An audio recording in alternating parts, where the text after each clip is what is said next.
On the surface, Sabre Interactive's World War Z looks pretty straightforward.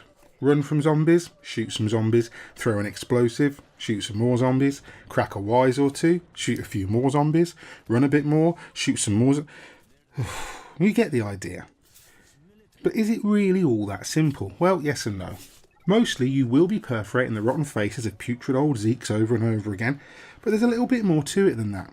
Here are 10 tips to help you make the most of the apocalypse. Number 1. Buddy up.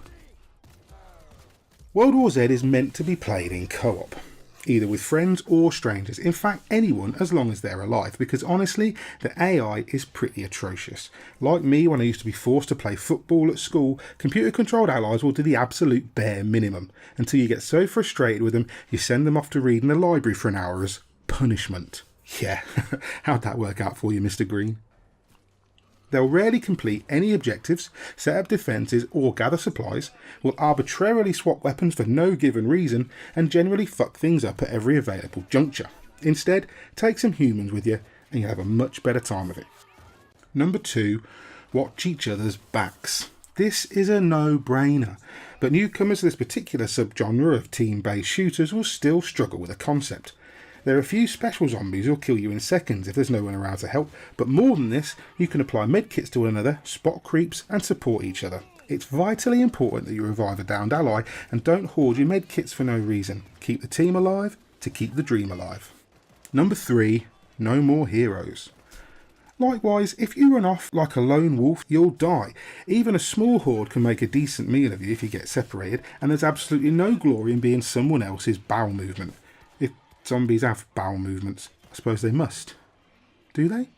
Anyway, I digress. Stick together, watch your corners, play as a team, or you'll fail. Simples. Number 4. Job satisfaction. There are 6 classes in World War Z: the Gunslinger, the Hellraiser, the Medic, the Fixer, the Slasher and the Exterminator, and each one has a role to play. While they don't differ greatly in terms of starting gear, they do differ well enough in how they progress, with each granting unique buffs not only to themselves but often to the whole squad. Now, experimentation here is key, and you often won't know which is best until you've raised a few levels in each class, but it's worth trying them all on for size to see which you prefer. Bear in mind that they are all viable and the skill trees take a while to max out. It's absolutely worth it to find the one that suits your playstyle. Number 5. Tool time. Similarly, it's worth finding a weapon you're comfortable with and maining it. Weapon upgrades are earned by using a given gun more than others, allowing you to add sights and silencers, stocks and grips to improve damage, range, reload speed and stability, etc. There are lots of available guns, and I wouldn't want you to feel restricted, but a jack of all trades is ultimately the master of none, and these upgrades are essential if you want to tackle higher difficulties.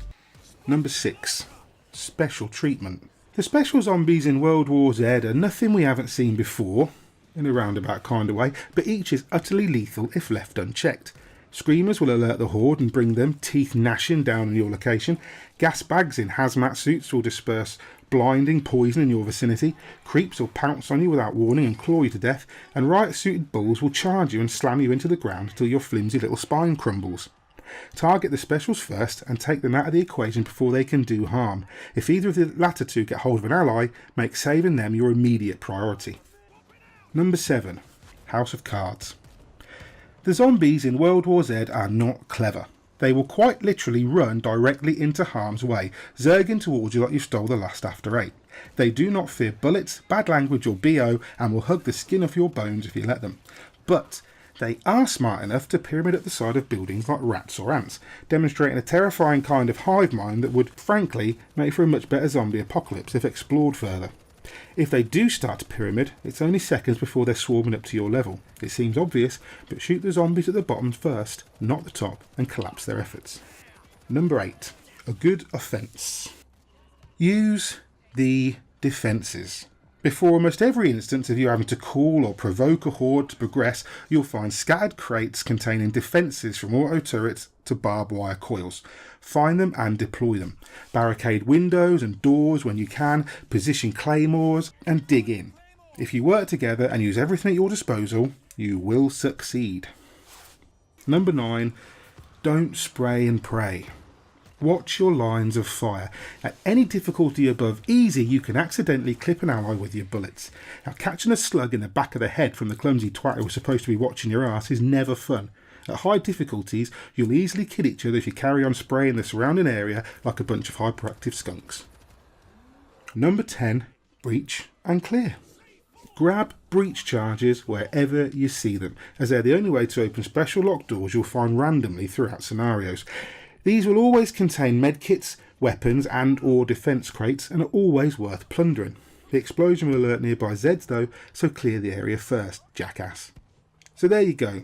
There's 10 tips to survive a little bit longer in World War Z, or at least enjoy your premature death a little bit more. Now, if you found this video at all helpful, please hit like and consider subscribing to the channel for more news, views and reviews on the latest games. I've been Mick Fraser for God is a Geek, and you guys have been lovely. Bye.